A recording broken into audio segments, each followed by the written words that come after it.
தோழர்கள் அனைவருக்கும் வணக்கம். தமிழ்நாடு இனி அரசியல் வகுப்பு தொடரில் 194வது நிகழ்வு. அம்பேத்கர் புதிய ஒளியில் என்ற தலைப்பில் நாம சென்ற முறை அம்பேத்கரை பற்றிய ஒரு பார்வையை முன்வைத்தோம். அதுக்கு ஒரு அடிப்படையாக இருந்தது Anand டெல்டும்டேயினுடைய ஐக்னோகிளாஸ்ட் A reflective is biography of Ambedkar அந்த புத்தகம். அது குறித்து ஃப்ரண்ட்லைன் ஏட்டுக்கு அவர் கொடுத்திருந்த அந்த ஒரு பேட்டி, அதுல நிறைய விஷயங்களை அவர் வெளிப்படையாக பேசி இருக்கிறார். முக்கியமாக அவர் சொல்றது, அம்பேத்கரை எந்த வகையிலும் இந்துத்துவம் உரிமை கொண்டாட முடியாது. அவங்களுக்கு நேர்மை இருக்குமானால் அவரை தீண்டக்கூட முடியாது அவங்க அப்படின்னு சொல்றார். காங்கிரஸுக்கு அவரோட பெரும்பாலும் எதிர்ப்பு இருந்துச்சு, சில நேரத்தில் அவங்களுக்குள்ள ஒத்துழைப்பும் இருந்துச்சு. ஆனால் பிஜேபி ஆர்எஸ்எஸ் பொறுத்த வரைக்கும் கிட்ட கூட நிற்க முடியாது அப்படிங்கிறத ஒரு செய்தி சொல்றார். எப்படி களவாட பார்க்கிறாங்க, அது எப்படி நேர்மையற்ற ஒரு செயல் அப்படிங்கிறத எடுத்துக்காட்டார். இரண்டாவதாக, அம்பேத்கருடைய அந்த சிந்தனைகளை, அவரிடம் அவ்வப்போது எழுந்த கருத்துக்கள், அந்த வார்த்தைகள், அதில் இருக்கிற முரண்பாடுகளை வைத்துக் கொண்டு பார்க்காம,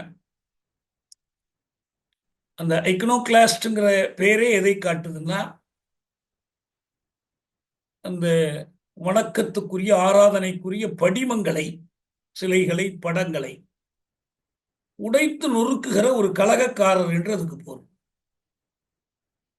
அதைத்தான் அடிப்படையாக வச்சு அவர் எழுதுறார். அவரை புரிந்து கொள்வதற்கான நம்ம அந்த புத்தகம் இன்னும் நம்ம படிக்கல, ஆனா அந்த பேட்டியினுடைய செய்திகளை வச்சு பார்த்தோம். அப்படி பார்க்கும்போது அம்பேத்கரிடம் மிகவும் சிக்கலுக்குரியதாக கருதப்படுவது, தேசிய விடுதலை கோரி நிற்பவர்களிடம் அவருடைய மொழிக் கொள்கை. எப்போதுமே மொழிக் கொள்கை என்று அந்தரத்தில் ஒரு கொள்கை நிற்காது. மொழிக் கொள்கை என்பது தேசிய இன கொள்கையினுடைய ஒரு கூறு. மொழிக் கொள்கையில் உறுதியாக இருந்தால் தேசிய இன கொள்கையில் உறுதிப்பாடு.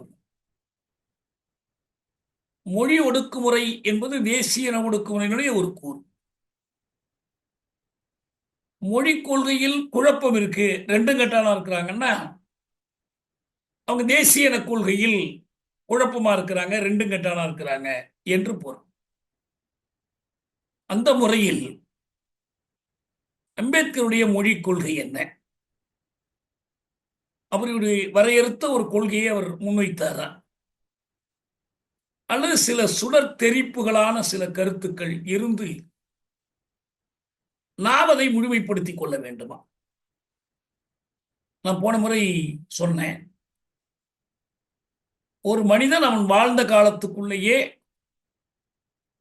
உன்னுடைய பார்வை அனைத்திலும் ஒரு முழுமையை கண்டுறதில்லை. ஒரு அவங்க வாழ்ந்த காலம், நிகழ்ந்த நிகழ்வுகள், அவற்றை கொண்டு முடிந்தவரை எதிர்காலத்தை பற்றிய ஒரு கணிப்புகளுக்கும், கடந்த காலத்தை பற்றிய அறிவும் எதிர்காலத்தை பற்றிய கணிப்பும், வாழ்ந்த காலம், அதனுடைய போராட்டங்கள், அதனுடைய சமூக ஆற்றல்கள், இவற்றை கொண்டு வந்து சேர்றாங்க. முக்காலும் உணர்ந்த முறிவர்கள் என்று மனிதர்களை யாரும் இல்லை. அறிஞர்களுக்கும் சாமானியர்களுக்கும் இருக்கிற வேறுபாடு என்னன்னா, சாமானியர்களை காட்டிலும் அறிஞர்கள் வரலாற்றை இன்னும் கொஞ்சம் பின்னுக்கு போய் பார்க்கிறாங்க. சாமானியர்களை காட்டிலும் அறிஞர்கள் நிகழ்காலத்தை இன்னும் நன்றாக புரிந்து கொள்கிறார்கள். அவர்கள் சாமானியர்களை காட்டிலும் எதிர்காலத்தை இன்னும் சிறப்பாக கணிக்கிறாங்க. இதுதான் வேறுபாடு. இது ஒரு ரிலேட்டிவ், நாட் அப்சல்யூட். ஒரு முழு முதல் மூடனும் இல்லை, முழு முதல் அறிஞனும் இல்லை. அப்படி முழு முதல் அறிஞர்களாக உரிமை கொண்டாடுகிறவர்கள் அவங்க ஏதோ ஏமாத்துறாங்கன்னு அர்த்தம். அவங்களுக்கு அறிவியல் பார்வை இல்லைன்னு அர்த்தம். அறிவியல் துறையில கலீலியோவோ ஐன்ஸ்டீனோ நியூட்டனோ யாரும் எங்களுக்கு எல்லாமே இந்த துறையில தெரிஞ்சு போச்சு, எல்லாத்தையும் நாங்க சொல்லிட்டோம் அப்படின்னு ஒரு முடிவுக்கு சொல்லலை. நாங்க எங்களுக்கு முடிஞ்ச வரைக்கும் சொல்லியிருக்கிறோம். உங்களுக்கு எட்டக்கூடிய தொலைவை காட்டில் எங்களுக்கு அதிகமா எட்டிருக்கு. ஒரு மனிதன் ஒரு கையை பின்னோக்கியும் இன்னொரு கையை முன்னோக்கியும் நீட்டுவானால் அறிவு கை ஒருத்தரை காட்டில் இன்னொருத்தர் கூடுதலா நீளுது, அவ்வளவுதான். அப்படி பார்க்கும்போது அம்பேத்கர் வாழ்ந்த அந்த 65 66 ஆண்டுகளுக்குள் செய்த பணிகள், கொண்டிருந்த இலக்கு, அதை வைத்து என்ன பண்ண வேண்டியிருக்குன்னா நம் காலத்திற்கு அவரை வளர்த்தெடுப்பதும் செழுமைப்படுத்துவதும் கொள்வன கொண்டு அல்லன தள்ளுவதும் தேவைப்படும். எல்லாருக்கும் பொருந்தும். மா செங்கல்ஸ், லெனின், ஸ்டாலின் அல்லது மா சேத்து எல்லாருக்கும் பொருந்தக்கூடியது. பெரியார், அம்பேத்கர் எல்லோருக்கும் பொருந்தக்கூடியது. எவர் ஒருவரும் வேத வாக்கல்ல. அப்படியெல்லாம் பார்க்கும்போது அம்பேத்கருடைய இதை எப்படி சொல்றது? இன்னைக்கு RSS என்ன சொல்றான்? இன்னைக்கு அம்பேத்கர் இருந்தா எங்க கட்சியில தான் இருப்பாருங்களாம். இங்கொன்றும் அங்கொன்றுமான சில என தேவரஸ் அவர் RSS தலைவராக வருகிற காலம் வரைக்கும் அவங்க அம்பேத்கரை பற்றி பேசியதில்லை. அம்பேத்கரை வெறுத்து ஒதுக்கியவர்கள். அம்பேத்கரை அவருடைய இந்து சாஸ்திரங்களுக்கு எதிரான கருத்துக்களுக்காக மிக கடுமையாக வெறுத்தவர்கள். இன்னும் சொல்ல போனால் அம்பேத்கர் அந்த நாகபுரியில் 56ஆம் ஆண்டு செய்த அந்த மத மாற்றம் என்பது நேரடியா இந்து மதத்திற்கு சவால் விடக்கூடியது, அந்த இந்து மதத்துக்கு எதிரானது. எனவே அவரை கடுமையா வெறுத்துக்கிட்டு இருந்தாங்க. ஆனால் எப்படி காந்தி ஒரு காலத்தில் சுதந்திர போராட்டத்திற்கு இந்து மதத்தை ஒன்றுபட செய்யணும்னா இந்த தாழ்த்தப்பட்ட மக்களை இணைத்தால் தான் முடியும்னு ஒரு முடிவுக்கு வந்து அவர்களும் இந்துக்களே என்று முன்வைத்த மாதிரி இவங்க என்ன பார்த்தாங்கன்னா, இவங்களுடைய நோக்கம் இந்து ராஷ்டிரத்தை உருவாக்கணும். இந்து சமுதாயம் என்பது இயல்பிலேயே ஒன்றுபடுகிற சமுதாயம் அல்ல, பிளவுபட்ட ஒரு சமுதாயம். அதற்கு அம்பேத்கரையும் நாம் ஒரு கருவியாக கையாள வேண்டும். அதுக்கு சாதகமா இங்கொன்று அங்கொன்று இருந்துச்சுன்னா அதை எடுத்து பயன்படுத்தணும், அதை பூதாகாரப்படுத்தணும். இதுக்கு நேர் எதிராக இருக்கிறவற்றை நம்ம உதறி தள்ளிடணும். அப்படி பேசக்கூடாது, மறைச்சிடணும். வேற யாரோ எழுதி அவர் பேர்ல போட்டாங்கன்னு இன்னும் கொஞ்சம் காலம் கழிச்சு சொல்லுவாங்க. அந்த மாதிரி ஒரு முயற்சியில் அவங்க ஈடுபட்டாங்க. அந்த விஷயத்துல இந்த மொழி கொள்கையும் ஒண்ணு அவங்க பயன்படுத்தக்கூடிய செய்திகள்ல. ஆனா அவருடைய மொழிக் கொள்கை எப்படி உருவாகி வந்தது, கருவாகி உருவாகி எப்படி வளர்ந்து வந்துச்சு என்று பார்க்கணும்னா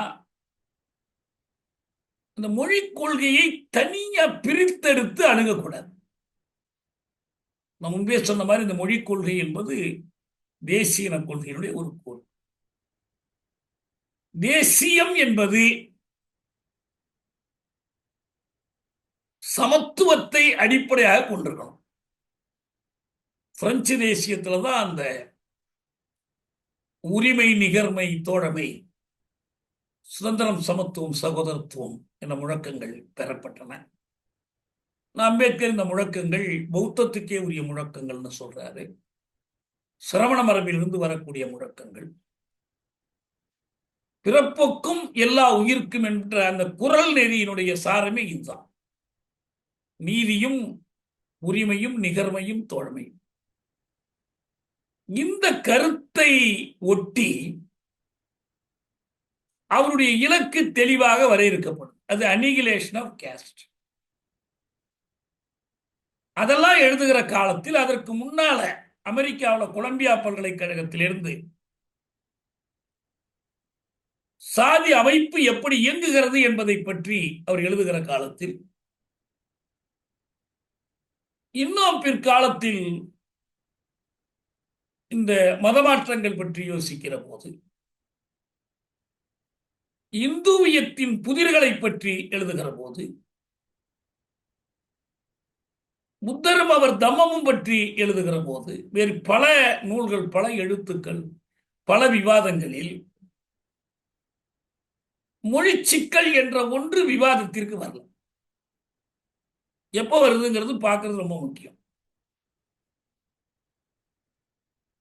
சாதி ஒழிப்பு, சமூக நீதி, மாந்த சமத்துவம், இதான் பௌத்தத்தின் சாரம். அம்பேத்கர் எடுத்துக்கொண்ட அந்த கொள்கை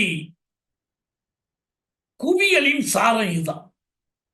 அதனுடைய கட்டுமான பொருள் இதுதான். The building block of his ideology was equality. மனிதர்களுக்கிடையில் சமத்துவத்தை நாடுகிற ஒரு தத்துவம், மனிதர்களுக்கிடையில் நிகர்மையை போற்றுகிற ஒரு தத்துவம். அந்த நிகர்மையை மறுத்து சாதி வந்தாலும், மதம் வந்தாலும், பிறப்பிடம் வந்தாலும், பாலினம் வந்தாலும், மொழியே வந்தாலும் அதை எதிர்க்கணும்.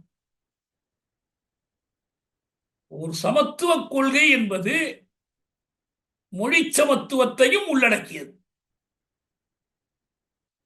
மொழிகளின் அடிப்படையில் தேசிய இனங்களின் சமத்துவம்.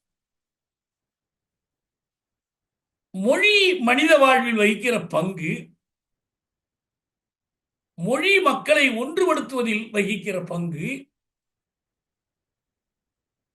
வேறுபாடுகளை, ஏற்றத்தாழ்வுகளை களைந்து மனிதர்களை ஓர் அணியாக நிறுத்தி வரலாற்றில் அவர்கள் முன்னேறி செல்லுவதற்கு மொழி வழிப்பட்ட பண்பாடு வைக்கிற பங்கு, இதை பற்றியெல்லாம் அம்பேத்கர் நன்கு அறிந்திருந்தார். பிற்காலத்தில் அவர் எழுதக்கூடிய மொழி வழி மாநிலம், இது பற்றிய கட்டுரைகள்ல இதையெல்லாம் எடுத்துக்காட்டார். ஆனா நமக்கு என்ன முக்கியமான பிரச்சனையா இருக்குன்னா, இந்த அரசமைப்பு சட்டத்தினுடைய 17வது பகுதி மொழி திணிப்புக்குரிய பகுதி. இந்தியாவின் ஆட்சி மொழியாக அறிவிப்பது, உச்ச நீதிமன்ற, உயர் நீதிமன்றங்களில் ஆங்கிலத்தை நீதிமொழியாக அறிவிப்பது, இந்தியை வளர்ப்பதற்கு அரசு தனி கவனம் செலுத்தணும்னு சொல்லக்கூடிய 351வது உறுப்பில் முதன்மையாக சமஸ்கிருதத்தின் துணை கொண்டு இந்தியை வளர்க்க வேண்டும் என்று சொல்வது, மொத்தத்தில் அரசமைப்பு சட்டத்தினுடைய 17வது பகுதி மொழி சமத்துவத்துக்கு எதிரானது, மொழி திணிப்புக்கு ஆதரவானது, மொழிகளுக்கிடையிலான நிகர்மையை மறுப்பது. இந்த அரசமைப்பு சட்ட பகுதி அம்பேத்கரின் எதிர்ப்பை மீறி அவர் மறுத்து அப்படிலாம் வந்துருச்சா அப்படின்னு சொல்ல முடியல. ஏன்னா அவரே என்ன சொல்றாருன்னா, மொழி வழி மாநிலங்கள் அமைக்கணும், ஆனா இந்தி ஆங்கிலம் இரண்டும் ஆட்சி மொழிகளாக இருக்கணும். இது அவரு சட்டத்துக்கு வெளியில, அந்த விவாதங்களுக்கு வெளியில சொல்லியிருக்கக்கூடிய கருத்து. இந்த பின்னணியில தான் நம்ம அம்பேத்கர் சொன்ன கருத்துக்களையும், அம்பேத்கரிய பார்வையிலிருந்து அடையக்கூடிய கருத்துக்களையும் வேறுபடுத்தி பார்க்கணும். மார்க்ஸ் என்னென்ன சொன்னாரோ அதோட முடிஞ்சு போல மார்க்சியம். மார்க்ஸ் வகுத்து கொடுத்த அடிப்படை அளவுகோல்களை கொண்டு அவருக்கு பிற்காலத்தில் வரக்கூடிய நிலைமைகளை ஆய்வு செய்கிற போது அந்த ஆய்வு மார்க்சிய ஆய்வு ஆயிடுது. மார்க்சின் ஆய்வு ஒரு பக்கம், மார்க்சிய ஆய்வு அது போலதான் இது. அம்பேத்கரை கடந்து அம்பேத்கரிய ஆய்வு முன்னுக்கு செல்ல முடியும். நம்ம போன முறை கடைசியா பேச விரும்பிட்டு நிறுத்தினது இதுலன்னா, நம்முடைய தோழர் புனித பாண்டியன் தமிழ் ஹிந்துல ஒரு கட்டுரை எழுதியிருக்கார். அதை வச்சுதான் இந்த விவாதம் எழுந்துச்சு. அம்பேத்கரின் ஒரே தேசம் ஒரே மொழி அப்படின்னு அதுக்கு தலைப்பு கொடுத்திருக்கார். அம்பேத்கரின் மொழி குறித்த பார்வை இது இருந்தாலும் அதை நம்ம விவாதிக்கல. அவர் பல மொழிகளை கற்றிருந்தார். இந்திய தேசிய மொழியாக்க வேண்டும் என்று அவர் வலியுறுத்தினார். மொழிவாரி மாநிலங்களை அவர் எதிர்த்தார். தேசிய இனங்களை அவர் அங்கீகரிக்கவில்லை. இதெல்லாம் இது இப்படியெல்லாம் விமர்சனம் இருக்கு. அம்பேத்கரை பத்தி இந்த குறையெல்லாம் சொல்றாங்க. இந்திய தேசிய மொழியாக்க சொன்னார். ஆனா இந்தியாவை ஒரு ஒன்றுபட்ட வலிமை மிக்க வளமான நாடாக மாற்ற வேண்டும் என்ற உன்னதமான லட்சியத்திற்காக மக்களை இந்தியர்கள் ஆக்க வேண்டும். அவருடைய முதலும் இறுதியுமாக இந்தியன் என்ற உணர்வே மேலோங்கி நிற்க வேண்டும் என்ற அம்பேத்கரின் உயரிய குறிக்கோளுக்கான காரணத்தை நாம் புரிந்து கொள்ள தவறிவிட்டோம். அம்பேத்கர் முன்வைத்த தேசியம் நாட்டின் எல்லைகளையோ தேசிய விலங்குகளையோ பறவையோ பாரத மாதாவையோ அடிப்படையாக கொண்டதல்ல. மாறாக மக்கள் அனைவரும் சகோதரத்துவ உணர்வுடன் அன்பை பரிமாறிக்கும் சக மனிதர் என உணரும் வேட்கையை தன்னகத்தே கொண்டது. சரி, ஏன்னா இப்ப ரெண்டு விஷயம் இருக்கு. இந்திய ஒற்றுமை, இந்திய ஒருமைப்பாடு, இந்தியா ஒரு தேசம், அதன் அடிப்படையில் வருகிற இந்திய தேசியம். இதுதான் இந்துத்துவ ஆற்றல்கள் முன்வைக்கிற இந்திய தேசியம். இந்த தேசியத்தினுடைய நாயகன் யாரு? ராமன். புராண கதையில் வர்ற நாயகனாகிய ராமன். ராம ராஜ்யத்தை படைக்கணும்னு காந்தி இந்த ராமரின் பேர்ல தான் சொல்றார். எவ்வளவு ஆண்டுகளா இந்த நாடு இருக்கு? பாரத் வருஷம் என்பது பல யுகங்களா நீடிக்குது. லட்சக்கணக்கான ஆண்டுகளா இருக்கக்கூடியது. இப்ப அம்பேத்கர் அப்படி பார்க்கல. நம்ம நிறைய அரசுகளா பிரிஞ்சு இருந்தோம். பிரித்தானியர் அவர்களுடைய அரசியல் பொருளியல் தேவைக்காக நம்மை ஒன்றுபடுத்தினார்கள். ஆனால் இந்த ஒன்றுபட்டிருக்கிற இந்தியாவை எப்படிப்பட்டதாக மாற்றி அமைக்க வேண்டும்? இந்தியாவை பாதுகாக்கணும், நாம் இந்தியர்களா இருக்கணும், அப்படி இல்லை அவருடைய வாதம். இந்த இந்தியாவை அவர் என்ன சொல்றாருன்னா, இந்தியா ஒரு தேசம் இல்லை. இது நீங்க எப்படி தேசம்னு சொல்லுவீங்க? இது சாதிகளாக பிளவுண்டு கிடக்கிற ஒரு நாடு. இதை தேசம் ஆக்கணும்னு சொல்லுங்க.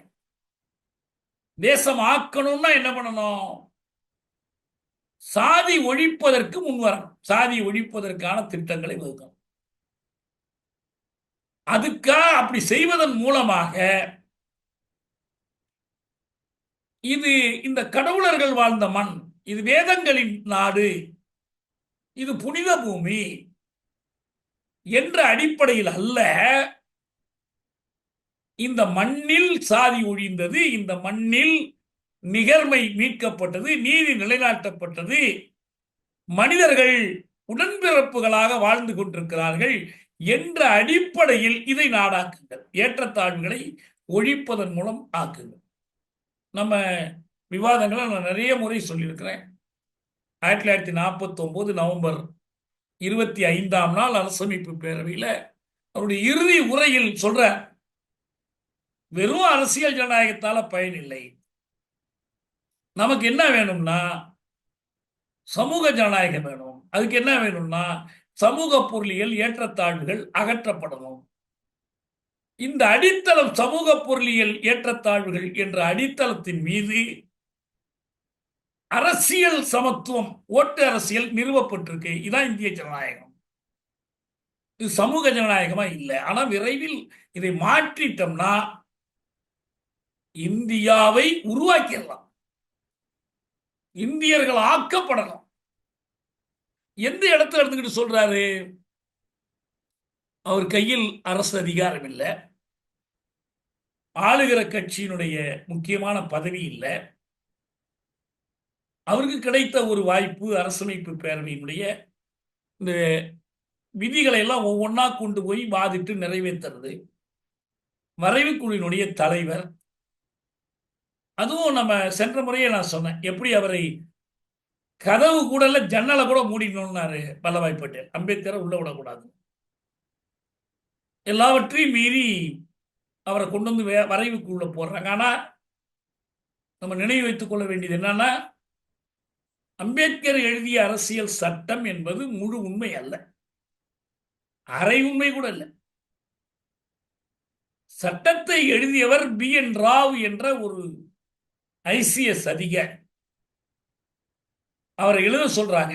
அவர் என்ன பண்ணாரு, காலனி ஆதிக்க கால அரசமைப்பு சட்டத்தை எடுத்து அதிலிருந்து ஒரு 250 உறுப்புகளை எடுத்து காப்பி அடிச்சு எழுதுறார், சின்ன சின்ன திருத்தங்களோட.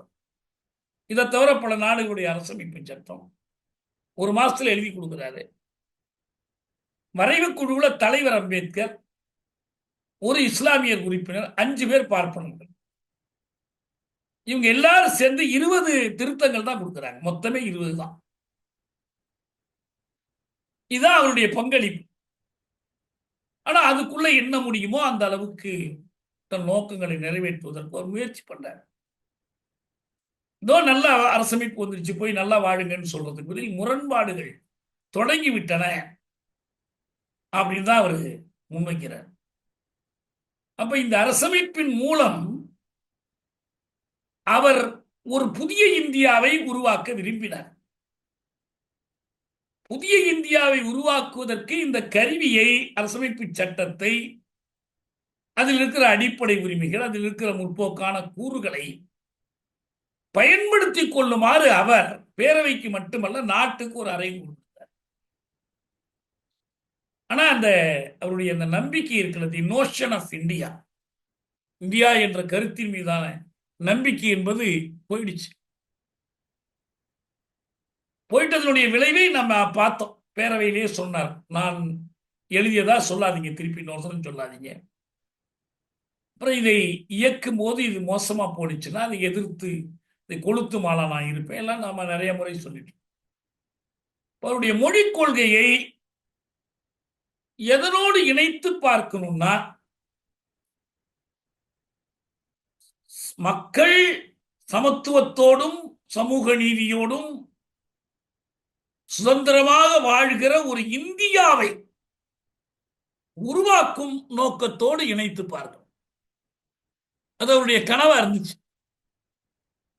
இடையில ஒண்ணு சொல்றாங்க, இப்ப இவரும் புனித பாண்டியன் சொல்றாரு, நம்ம இவரு சீமான் சொல்றாரு, இந்தியா முழுவதும் தமிழை பேசி கொண்டிருந்தாங்க, எல்லாம் நாகர்களாக இருந்தார்கள்.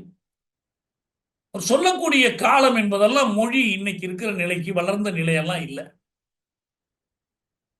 இப்ப இலங்கையில கூட உண்டு, நாகர்கள் இயக்கர்கள்னு 2 பழங்குடி மக்கள் இருந்தாங்க. வடக்கு ஆரியர்கள் படையெடுத்து வரும்போது நாகர்கள் தெற்கு வந்து, நாகர்கள்ங்கிறது தான் திராவிடர்கள். திராவிடம் என்பதுதான் பிற்காலத்தில் தமிழா மறுகுணிச்செல்லாம் சொல்றார். இதுக்கு என்ன அர்த்தம் இல்ல, ஜோதிபாஸ் கூட ஒரு தடவை சொன்னார், அஸ்ஸாம்ல வெளியேறணும்னு சொன்னா தமிழர்களை தவிர யாருமே இந்திய துணைக்கண்டத்தில் இருக்க முடியாதுலாம் சொன்னார். ஒரு தேசிய கொள்கை அப்படி வரையறுக்கப்படுறதில்லை. இப்ப நியூசிலாந்துல நீங்க பாக்குறீங்களா, அந்த மௌரின்னு சொல்லி ஒரு பழங்குடி பெண் பார்லிமெண்ட்ல பேசுறான், ஆவேசமா பேசுறான். நியூசிலாந்து என்ன வெள்ளக்காரங்களுக்கு சொந்தம்? வெளிநாட்டில இருந்து போய் குடியேறினவன் தானே அவன். அப்ப நியூசிலாண்டை இன்னைக்கு இருக்கிற பழங்குடி மக்கள் கையில ஒப்படைச்சிட்டு இந்த வெள்ளையர்கள்லாம் வெளியே போயிடணும்னு கோரிக்கை வைக்க முடியுமா? நம்ம தென் அமெரிக்கா பற்றி பேசுறோம், லத்தீன் அமெரிக்கா நான் எழுதுனேன், ஏற்கனவே எழுதியிருக்கேன்.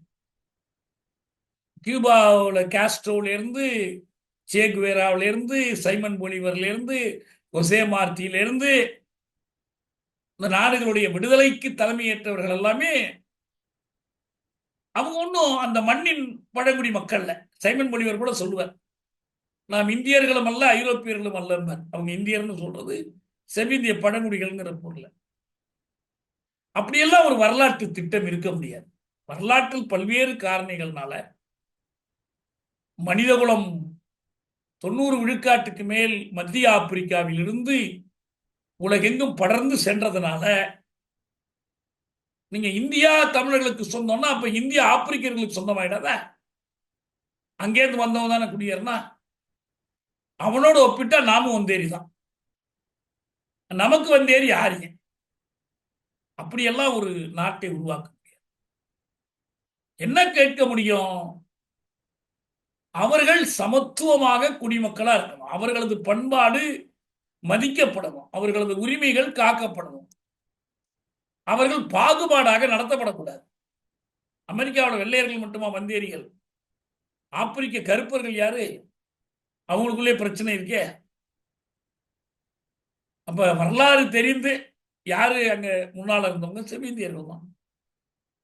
அப்படியெல்லாம் நம்ம இது எனக்கு செதறு தேங்காய் எல்லாம் வேண்டாம், முழு தேங்காய் தான் வேணும், ஏன்னா அம்பேத்கர் சொல்லிட்டாரு, அதெல்லாம் பொருத்தமில்லாத அந்த கருத்துக்களை எடுத்து பயன்படுத்துகிற முறை. இந்த மொழி சிக்கல் குறித்தோ தேசிய சிக்கல் குறித்தோ பேசுகிற இடமே இல்லை. அதனால நம்ம இன்னைக்கு அன்னைக்கு சாதி இல்லைன்னா இல்லை, ஏன்னா அவங்க பழங்குடி மக்களுடைய வாழ்க்கை. அவங்க வேணா மொழிவெறி மாநிலங்களை உருவாக்குவது, அதனால இப்படி ஆயிடும், எனவே இந்தியான்னு ஒண்ணு வச்சுக்கலாம் அப்படிலாம் சொல்லலாம். ஒரு நுட்பமான கருத்தை நாம புரிஞ்சுக்கணும். ஒன் லாங்குவேஜ் ஒன் ஸ்டேட், ஒரு மொழி ஒரு நாடு. அந்த அடிப்படையில் மொழி வழி மாடுகள் வலியுறுத்தப்படும். இது நல்லதா கேட்டதா? மொழி அரசுக்கு அடிப்படையாக இருக்க வேண்டும் என்ற கருத்தை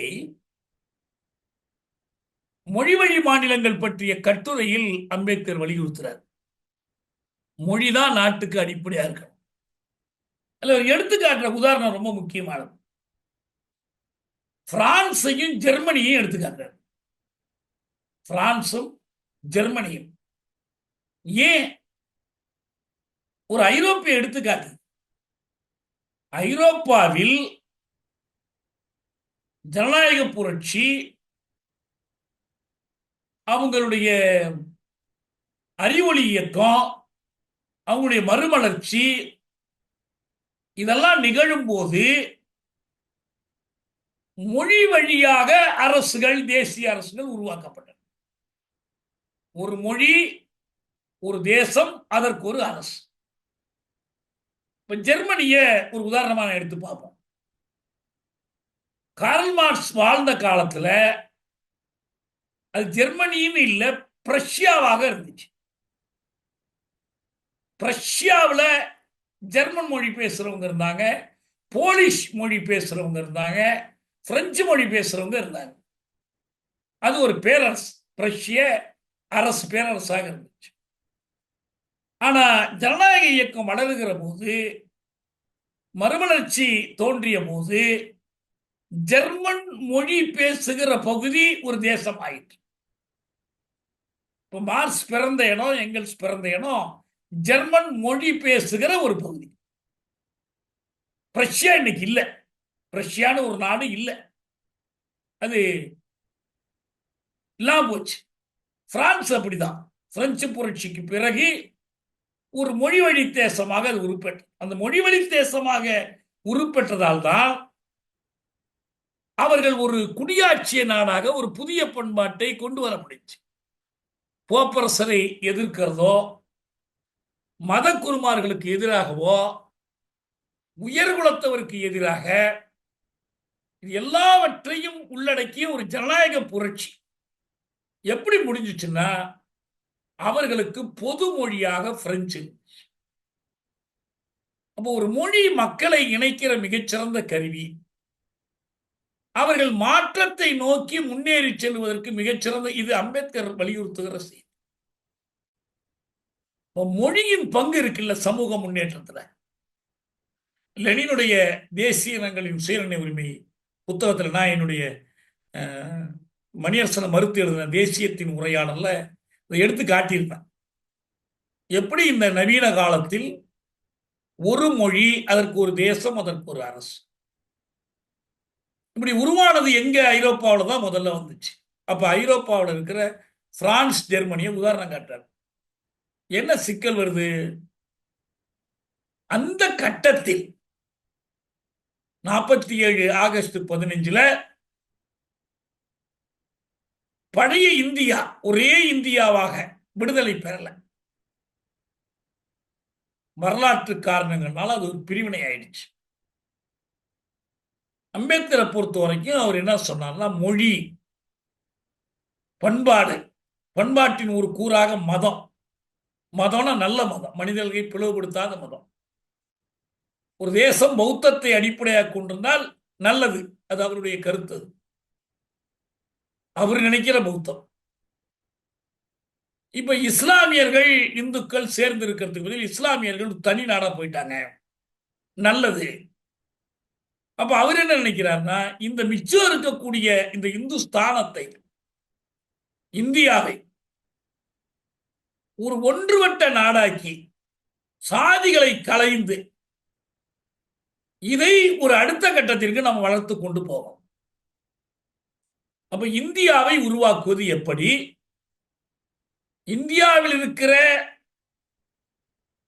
வர்ண சாதி மக்களை எல்லாம் அதை விட்டு விலக்கி கொண்டுட்டு வந்து இந்தியர்களாக மாற்றுவது எப்படி?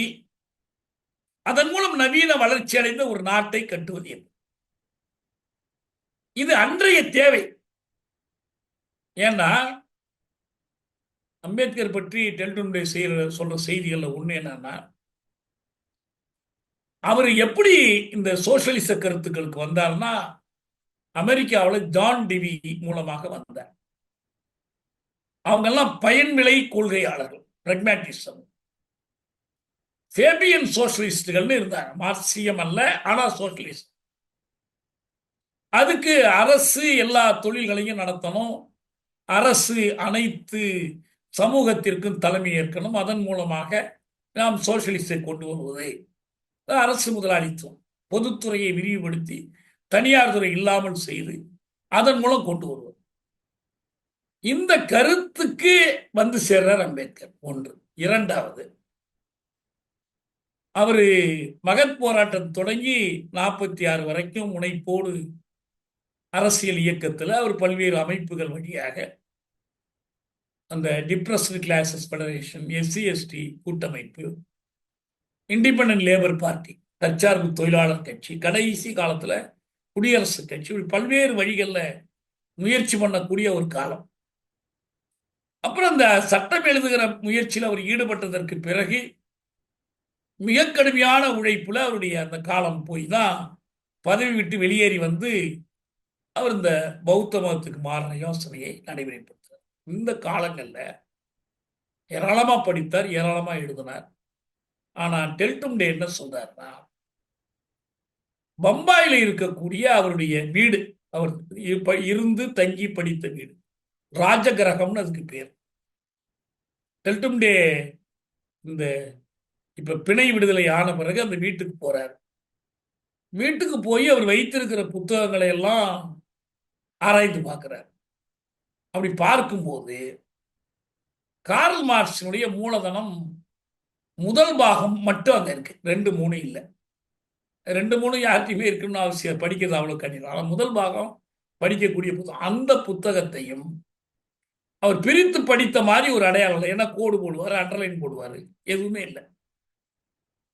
அங்க இருக்கக்கூடிய மார்க்சியம் தொடர்பான மற்ற நூல்களும் எதுவும் திறக்கப்பட்டதாவே தெரியலன்னு அவர் சொல்றார்.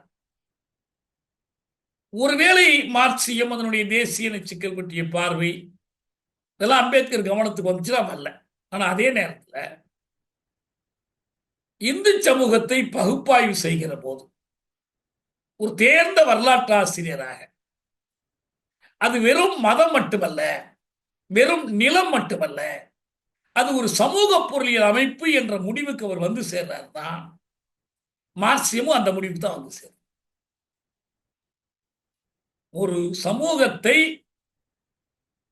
அதனுடைய பொருளாக்க முறைகளின் அடிப்படையில், அந்த பொருளாக்கத்தில் உற்பத்தியில் ஒவ்வொரு குழுவும் வகிக்கிற பங்கின் அடிப்படையில் வகுப்புகளாக அல்லது வர்க்கங்களாக பிரித்து பார்ப்பதும், அந்த வகுப்புகளுக்கு இடையிலான அந்த பொருளாக்க உறவுகள், உற்பத்தி உறவுகள், அப்ப உற்பத்தி சக்திகள், உற்பத்தி உறவுகள், அதன் அடிப்படையிலான ஒரு சமூக பொருளியல் அமைப்பு. இந்து மதம் இத்தனை ஜாதியா பிரிஞ்சிருக்கு, வர்ணங்களா பிரிஞ்சிருக்கு அப்படின்னா அது என்ன? இப்ப இஸ்லாமியர்கள்ல சில நம்பிக்கைகள் அடிப்படையில் பிரிஞ்சிருக்கிறாங்க. கிறிஸ்தவர்கள்ல மாதாவை கும்பிடலாம், கத்தோலிக்கர்கள் அதை கும்பிட மாட்டோம், நாங்க இயேசுவை மட்டும் கும்பிடுறோம். படத்தை வச்சு கும்பிட மாட்டோம், சோத்தை பார்த்து கும்பிடுறோம், இது இன்னொரு பிரிவு. இப்படிலாம் இருக்கு. இதெல்லாம் தியோலாஜிக்கல் டிஃபரன்சஸ், இறையியல் கருத்து வேறுபாடுகள். ஆனா இந்து மதத்தில் இருக்கக்கூடிய இந்த சாதி வேறுபாடுகள், மத வேறுபாடுகள், ஒரு காலத்தில் இந்து மதமாக இவர்கள் தங்களை அடையாளப்படுத்திக் கொள்வதற்கு முன்னர் திருமாலை வணங்குகிற வைணவர்கள், சிவனை கும்பிடுகிற சைவர்கள், சக்தியை கும்பிடுகிற சாக்தர்கள், பிள்ளையாரை கும்பிடுகிற கானபத்தியர்கள், சூரியனை கும்பிடுகிற சௌரபர்கள் என்று 6 பிரிவா இருந்தவங்க. இவங்களை எல்லாம் மிலேச்ச மதங்களுக்கு எதிராக இஸ்லாம் கிறிஸ்தவத்துக்கு மாற்றாக ஒரு கூட்டணி சேர்த்ததுதான் ஆதிசங்கரர் செய்தது. அதுக்காக தான் அவருக்கு சண்மத ஸ்தாபகர்னு பேர். அது மதம், இறையியல், எதை கும்பிடுறது என்ன. ஆனால் இந்த இந்து சமுதாயத்தினுடைய சமூக கட்டமைப்பு இருக்கு பாருங்க, அந்த சமூக கட்டமைப்பு என்பது பொருள் உற்பத்தி அமைப்பில் அவர்கள் தனித்தனியாக வகிக்கக்கூடிய பங்கு. அதை அந்த அந்த ஒதுக்கீட்டை, அந்த இட ஒதுக்கீட்டை அம்பேத்கர் சொன்ன மாதிரி உழைப்பு பிரிவினை அல்ல, உழைப்பாளர் பிரிவினையை நியாயப்படுத்துவதுதான் பகவத்கீதையிலிருந்து ரிக்வேதத்தினுடைய புருஷ சுத்தம், இது எல்லாமே அதுதான். நியாயப்படுத்துவது மட்டுமல்ல, இது என்றும் இருப்பது, எல்லா காலத்துக்கும் இருப்பது. அதுக்கு தொடக்கம் முடிவே ஆதியந்தம் இல்லாத ஒரு சமூகம் இந்து சமூகம். அப்ப அதை ஒரு சோசியோ எக்கனாமிக் செட்டப் என்று அம்பேத்கர் வரையறுக்கிறார் பாருங்க. இது அவர் சொன்னாலும் சொல்லலனாலும் இதுதான் மார்க்சிய பார்வை. ஆனா மார்க்சிய பார்வை மார்க்சுக்கு மட்டும்தான் இருக்கணும்னு அவசியம் இல்லை. நம்ம லுயி மார்கன்னு அமெரிக்கா கண்டத்துல செவ்விந்தியர்கள் பற்றி ஆய்வு நடத்திய ஒரு சமூக அறிஞர் மார்க்ஸ் எங்கல்ஸ் அடைந்த அதே முடிவுகளுக்கு அங்க அடைந்தார். இப்பயும் அப்படிதான். ஒரு அறிவியல் கண்டுபிடிப்பு நம்ம ஒரு அறிவியலாளர் பேர்ல வச்சிருக்கிறோம். அதுக்கு முன்னால் அதை பல பேர் கண்டுபிடிச்சிருப்பாங்க, பல பேர் நெருங்கி வந்திருப்பாங்க, ஒருத்தர் முந்தி இருப்பார். அவர் மட்டும்தான் கண்டுபிடிக்கணும், இவர் கண்டுபிடிக்கணும். ஆனா அம்பேத்கர் இன்னைக்கு எத்தனையோ உலக அளவில் வரலாற்று ஆசிரியர்கள் வரலாற்றை ஆய்வு செய்கிற போது ஒரு சமூக அமைப்பு எத்தகையது, முகலாயர் காலத்தில் நில உடைமை இருந்துச்சா இல்லையா, பிரித்தானியர் கொண்டு வந்த ரயத்துவாரி சட்டங்கள் நில உடைமையில் என்ன தாக்கத்தை ஏற்படுத்தியது, இப்படி பல கேள்விகளை, அரபு தேசியத்தை நபிகள் நாயகம் வளர்த்த காலத்துல அந்த மக்களிடையே என்ன சமூகம், என்ன பொருள் உற்பத்தி முறை இருந்துச்சு என்று ஆய்வு செய்கிறார். அவங்க மார்க்சிஸ்டுகளா இல்லாமல் இருக்கலாம், மார்க்சியத்தினுடைய மற்ற கூறுகளை ஒத்துக்கொள்ளாமல் இருக்கலாம். ஆனால் வரலாற்றின் இயக்கு விசை இந்த பொருளாக்க முறையும் பொருளாக்க உறவுகளும் அதன் அடிப்படையிலான சமூக பொருளியல் அமைப்பும் தான் என்பதில் எல்லோருக்கும் ஒரு பொது தெளிவு. ஆனா மற்ற கூறுகள் மார்க்சியத்தை ஒரு கோட்பாட்டு மார்க்சியமா மட்டுமில்லாமல் ஒரு பயன் விளைவு கருதிய ஒரு மார்க்சியம், அதாவது அப்ளைடு மார்க்சிசம், அப்படி பயன்படுத்தணும். அப்படி பயன்படுத்துகிற போதுதான் இது வெறும் வர்க்க உறவுகளா மட்டுமல்ல, தேசிய இனங்களுக்கு இடையிலான உறவுகள்.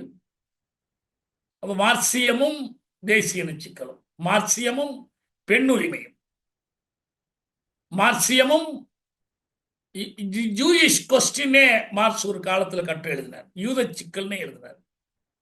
அதுபோல மார்க்சியமும் சாதி சிக்கலும், இப்படி எல்லாத்துக்கும் பயன்படுத்தணும். அப்படி பார்க்கும்போதுதான் மார்க்சியம் தேசிய சிக்கலை லெனின் எடுத்திருந்தாங்க. மார்க்ஸ் காலத்திலேயே எழுதினாங்க. யூத அவங்க எப்போ எதுக்கு தேவை வந்துச்சு, அயர்லாந்துல பிரிட்டன்ல இருந்து அயர்லாந்து பிரிஞ்சு போகணுமா வேண்டாமா, அயர்லாந்தினுடைய விடுதலை எப்படி சாத்தியமாகும்? பிரிட்டன்ல ஒரு மாற்றம் ஏற்படுவதன் மூலம் சாத்தியமாகுமா, அல்லது அயர்லாந்தியர்கள் தனித்து போராடி? இதெல்லாம் விவாதிக்கும் போது தேசிய சிக்கல் பற்றி விவாதிக்கிறார். பிற்காலத்தில் கார்ல் கவுட்ஸ்கி இது குறித்து எடுத்துக்காட்டார், எப்படி மார்க்ஸோட கருத்துக்கள் மாறுபட்டுச்சு. இதை லெனின் மிகவும் துல்லியப்படுத்தி வரையறுத்து தேசிய சிக்கல் எப்படி எப்படி வரும், அதை எப்படி தொழிலாளர் வகுப்பு கையாள்வது, இதெல்லாம் எழுதுறாங்க. இப்ப இந்த கருத்துக்கள் எதுவும், இந்த சிந்தனைகள் எதுவும் அம்பேத்கரின் பார்வைக்கு சென்றிருந்தால் இது வேறு விதமான பார்வை வந்திருக்குமா நமக்கு தெரியாது. ஆனா நான் சொல்றது என்னன்னா, மொழியை சமூகத்தின் இயங்கு ஆற்றலாக அம்பேத்கர் பார்த்தார். ஐரோப்பாவில் மொழிவழி தேசங்களின் உருவாக்கத்தை இந்தியாவில் மொழிவழி மாநில அமைப்புக்கான ஒரு முன்னுதாரணமாக அவர் எடுத்து காட்டினார். இப்ப இந்த அடிப்படைகள் அவரிடம் இருந்தன. ஆனால் அதே நேரத்தில் அப்படி உருவாக்கப்படுகிற ஒன்றுபட்ட இந்தியாவுக்கு இந்த மொழிவழி தேசங்கள் தடையா வரக்கூடாதுன்னு நினைச்சார். அதனால என்ன சொல்றாருன்னா, இவங்க பல்வேறு இந்த மொழிவழி மாநில அமைப்புகளை பற்றி அவர் விவாதிக்கிறார். இந்தியாவில் 56 65 66 காலம் வரைக்கும் 14 புதிய மாநிலங்கள் உருவாக்கப்படுது. மொழிவழி மாநில அமைப்புக்காகவே இவர் நேரு, வல்லபாய் பட்டேல், பட்டாபாய் சீதாராமையா கொண்ட ஒரு மறுசீரமைப்பு குழு அமைக்கப்படுது. அதுபோல இன்னொரு ஆணையம் அமைக்கிறாங்க. இதை பற்றி எல்லாம் விரிவா அவர் ஆய்வு பண்ணி எழுதுறார். அமைச்சரவையில் இருக்கும் போதும் அதுக்கு பிறகும் அவர் நிறைய எழுதுறார். அதாவது 17வது பகுதி நிறைவேற்றப்பட்டு முடிஞ்சு போன விஷயம். இப்போ அதுல இருக்கிற கருத்துக்களுக்கு அவர் பொறுப்பான பொறுப்பு. ஆனால் மொத்த அரசமைப்பு சட்டத்துக்கும் அவர் எப்படி பொறுப்போ அது போல பொறுப்பு. அதுல 343 350 வரைக்கும் இருக்கிறது. 340 351 வரைக்கும் என்ன இருக்கு நம்ம பல முறை பார்த்துட்டோம். அதனாலதான் உங்களுக்கு மாணவர்கள் 17வது பகுதியை கொளுத்தினாங்க. திராவிட முன்னேற்ற கழகம் அந்த 17வது பகுதியை கொளுத்தி போராட்டம் நடத்தியது. ஆனா இதெல்லாம் சட்டம் 50ல வந்துடுச்சு. ஆனா 53ல தான் இந்த மாநில மறுசீரமைப்பு குழுவை மத்திய அரசு அமைத்தது. அவங்க அறிக்கை கொடுக்கிறாங்க. 1965ல இந்த மாநில மறுசீரமைப்பு சட்டம் உருவாக்கப்பட்டுதான் 14 மாநிலங்களும் 6 ஒன்றிய ஆட்சி புலங்கள் யூனியன் டெரிட்டரிஸும் உருவாகுது. 55 டிசம்பர்ல அம்பேத்கர் இதை எழுதுறார். மொழி வழி மாநிலங்கள் பற்றிய சிந்தனைகள். நல்லா கவனிச்சீங்க, அம்பேத்கர் கட்டுரையினுடைய தலைப்பே என்னன்னா மொழி வழி மாநிலங்கள் பற்றிய சிந்தனைகள். அது என்ன? இந்த விவாதத்தில் ஒரு விஷயத்தை அவர் தெளிவுபடுத்துறாரு. அவர் என்ன சொல்றாருன்னா, இந்த ஆவணம், அந்த தாட்ஸ் ஆன் லிங்குவிஸ்டிக் ஸ்டேட்ஸ் 55 டிசம்பர்ல அவர் எழுதின இந்த ஆவணம் ஓர் அரசு ஒரு மொழி, இந்த ஸ்டேட்டுங்கிற வார்த்தையை நம்ம சூழல்ல மாநிலங்கிறோம். அவர் கவர்மெண்ட்டை சொல்லல, ஸ்டேட், ஒரு நேஷன் ஸ்டேட்டுங்கிற மாதிரி தான். அதுதான் ஜெர்மனியும் பிரான்ஸையும் உதாரணம் காட்டுறாருன்னா அதெல்லாம் என்ன மாகாணமா? இல்ல, இந்தியா பல அரச மாநிலங்களை கொண்டது. கான்ஸ்டிடியூஷன்ல அவர் தான் அதை கொண்டு வந்தார். India that is Bharat shall be a union of states. அப்ப அரச மாநிலங்களின் ஒன்றியமாக திகழும். அந்த ஒவ்வொரு அரச மாநிலத்தை பற்றியும் அவர் இந்த தாட்ஸ் ஆன் லிங்குவிஸ்டிக் ஸ்டேட்ஸ். நான் இந்த இடத்த எதுக்கு சொல்றேன்னா, இந்த மறுசீரமைப்பு குழுவினுடைய அறிக்கை அந்த சட்டம் இயற்றப்படுகிற நேரத்தில் இதை எழுதுறார். இதை என்ன சொல்றாருன்னா, ஒரு தனித்தியங்கு ஆவணமாக இது திகழும்னு சொல்றார். அதுல அவர் ஒரு விஷயம், முக்கியமான ஒரு விஷயத்தை சொல்றார். ஒன் ஸ்டேட் ஒன் லாங்குவேஜ், இதைத்தான் நான் ஆதரிக்கிறேன். ஓர் அரசு ஒரு மொழி. அதாவது ஒரு மாநிலம் அமைக்கிறீங்கன்னா அதுக்கு ஒரு மொழி இருக்கணும். ஆனால் ஒரு மொழி ஒரு மாநிலம் அல்ல. இது ரெண்டு நுட்பமான ஒரு வேறுபாடு. நான் வலியுறுத்துவது ஒரு மாநிலம் ஒரு மொழி. எதை நான் வலியுறுத்தவில்லை என்றால் ஒரு மொழி ஒரு மாநிலத்தை வலியுறுத்தவில்லை. இதுக்கு ஒரு காரணம் சொல்றார். இப்போ மகாராஷ்டிராவை மொழி அடிப்படையில் மராத்தி மொழி அடிப்படையில் பிரிக்கிறீங்கன்னா அப்போ பம்பாய் உட்பட எல்லாரும் சேர்ந்து ஒரு மாநிலம் அப்படின்னு இருக்கிறோமா? இந்தியின் அடிப்படையில் உத்தரப்பிரதேசம் அமைக்கிறீங்கன்னா இந்தி பேசுகிற பல மாநிலங்கள் இருக்கட்டும், அது உத்தரப்பிரதேசம் ஒரு பெரிய மாநிலம் வரக்கூடாது. இப்ப இந்த தொகுதி சீரமைப்பு பற்றி விவாதம் நடக்குது இல்ல, இதே அன்னைக்கு அம்பேத்கர் சொல்றார், இந்த சிக்கல் வரும். பெரிய மாநிலங்கள் வழியாக அவங்க அதிக பிரதிநிதித்துவம் பெறுவாங்க. ஒரு மாநிலம்னா அதுக்கு இவ்வளவுதான் மக்கள் தொகை இருக்கணும், இவ்வளவுதான் நிலப்பரப்பு இருக்கணும்னு வரையறை இல்லை. அம்பேத்கர் சொல் பேச்சை கேட்டிருந்தா இப்ப பின்னால தெலங்கானா பிரச்சனை வந்துச்சு பாருங்க, அப்ப எல்லாம் இந்த கேள்வி எழுந்துச்சு. இப்ப தேசிய கொள்கை ஒரு மொழி மொழி வழி மாநிலம்ங்கிற கொள்கையை தோத்துடுச்சாங்கிற கேள்வி வந்துச்சு. நான் அப்பயே என்ன சொன்னேன்னா, வரலாற்று வழியில் மொழி அல்லாத காரணிகள் இருக்கு அவங்க தனித்து போறதுக்கு. ஆந்திரம் நம்ம தெலங்கானா ஒடுக்குறதுன்னு அவங்க கருதுறாங்க, அந்த மக்கள் கேட்கிறாங்க. அப்ப தெலுங்கு தேசியத்திற்கு 2 மாநிலங்கள் கிடைக்குது, ஆந்திரம் தெலங்கானான்னு கிடைக்குது. அம்பேத்கர் அப்படி செய்யலாம், அதான் நல்லதுன்னு சொல்ல. ஆனால் 2 மொழிகளை ஒரு மாநிலத்தில் சேர்த்து வைக்காதீங்க. ஒரு மொழிக்கு ஒன்றுக்கு மேற்பட்ட மாநிலங்கள் அமைக்கலாம். ஆனா அந்த மொழி பொதுமை இருக்கணும், பெரும்பான்மை மக்கள் ஒரே மொழியை சேர்ந்தவர்களாக இருக்கணும். இதுதான் அந்த லிங்குவிஸ்டிக் ஸ்டேட்ஸ் பற்றி, மொழி வழி மாநிலங்களை பற்றிய சிந்தனைகள் என்று அம்பேத்கர் தான் குறிப்பிட்டார். அதனால வேண்டிய இந்த அகண்ட பாரதத்தையோ இந்திய தேசம் அதுக்கு ஒரே மொழி போதும். அவர் என்ன சொல்றாருன்னா, இப்படி மொழி வழி மாநிலம் அமைச்சா அந்த மக்கள் வளர்ச்சிக்கு, பண்பாட்டு வளர்ச்சிக்கு, அவங்களுக்கு இடையிலான ஒற்றுமைக்கு எல்லாத்துக்கும் சரி. இதிலிருந்து ஒன்றை வேறுபடுத்தி எடுக்கிறார். எதை எடுக்கிறார்னா, அபிஷியல் லாங்குவேஜை வேறையமாக்குறார். இந்தியாவுக்கு ஒரு அபிஷியல் லாங்குவேஜ் வரும், ஏற்கனவே ஆங்கிலம் இருக்கு, அதோட ஹிந்தி. இந்த மாநிலங்களுக்கு ஒவ்வொரு மாநிலமும் ஒரு ஆட்சி மொழி வைத்துக் கொண்டால், தமிழ்நாட்டுக்கு ஒரு தமிழ், அதாவது நாடு மொழி அடிப்படையில் இயங்கணும். ஒரு கல்வி மொழி பற்றி சொல்லல, நீதிமொழி பற்றி சொல்லல, வேற எதை பற்றி சொல்ல. ஆனா இந்த அலுவல் மொழி, அரசுகளுக்கு இடையில் தொடர்பு கொள்ளுகிற மொழி, அது ஒன்றாக இருக்கணும். அது ரொம்ப தீவிரமா போற RSS ஆர்கனைசர்ல அவருடைய கட்டுரை எடுத்து போட்டாங்க, போட்டிருக்காங்க, நான் படிச்சேன். இந்திய ஒத்துக்கொள்ளலைன்னா நம்ம இந்தியர்களா இருக்க முடியாது அப்படின்னு. இந்தியர்கள்னா இந்திய தேசம்னு ஒண்ணு இருக்கா? அவரே இல்லைன்ட்டார். ஆனா இந்திய தேசத்தை உருவாக்குவதற்கு ஒரு மொழி தேவைப்படுது, அது இந்தி என்ற முடிவுக்கு வர்றார். இதுல கருத்துக்கள் ஒரு முரண்பாடு இருக்கு. என்ன முரண்பாடு இருக்கு? மொழி அடிப்படையில் தான் தேசங்கள் அமையணும், ஒவ்வொரு மொழிக்கும் அரசு வேணும். ஆனா ஒரு இந்திய தேசத்தை உருவாக்கணும்னு சொன்னா அதுக்கு என்ன பண்ணலாம்? அதுக்கு ஒரு மொழி வேணும். இது என்ன அர்த்தம் இருக்கு? இதுவும் காங்கிரஸ் சொல்லக்கூடிய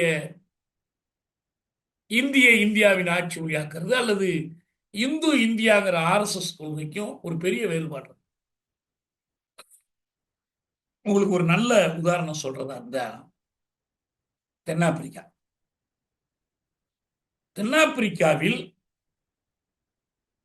அந்த மூல கருப்பின மக்கள், ஆப்பிரிக்க மக்கள், அவங்க 13 பழங்குடிகளை சேர்ந்தவங்க.